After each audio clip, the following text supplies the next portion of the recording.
Hello, this is Martin Leifeld, and the topic today is dealing with difficult donors, and I have 7 tips for you. Difficult donors. Fortunately, that's not usually the donor we deal with. Most donors are amazing people. They're generous, they're thoughtful, they're respectful. They're concerned about others, they're concerned about us and about our organizations.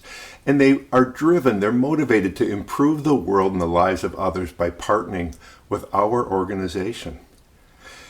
It's an honor to work with such people, oftentimes with great accomplishments, terrific leaders, highly respected in their communities, and we're the better for dealing with such people. And fortunately, this is our experience with most, but not all donors. There are difficult donors to deal with.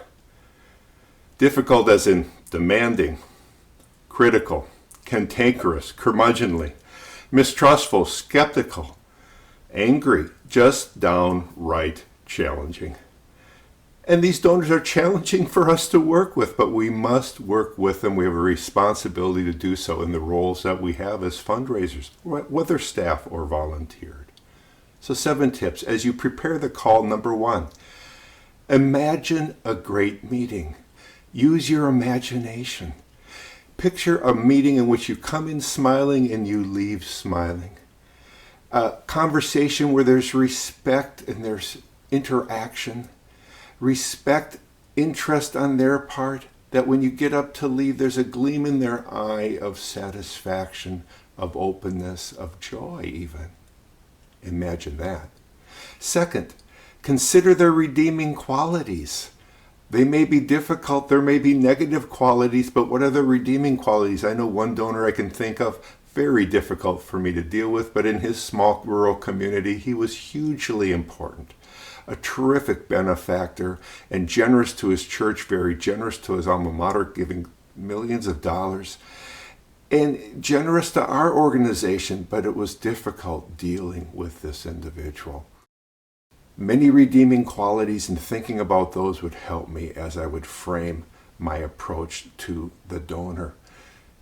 Anticipate the responses, number 3. Anticipate the negative responses, the difficult responses. I can think of another donor that when I go and bring a significant gift request to, what bubbles up from that donor are reasons to not support the organization, things that are troubling him currently. And there requires some process in order to go and help resolve these issues in his mind, so that once he comes to term, comes to peace, is able to accept the situation or what had concerned him about the organization, then he can proceed and make the gift. But by anticipating those responses, I'm able to go in a way expecting it, knowing that we can still go somewhere, even though his first instinct is to say no and to say why not. Prepare by getting input from others. Talk to those around you. Get their advice. They may know the donor. They may have insights. Use the advice and consultation of others to help you.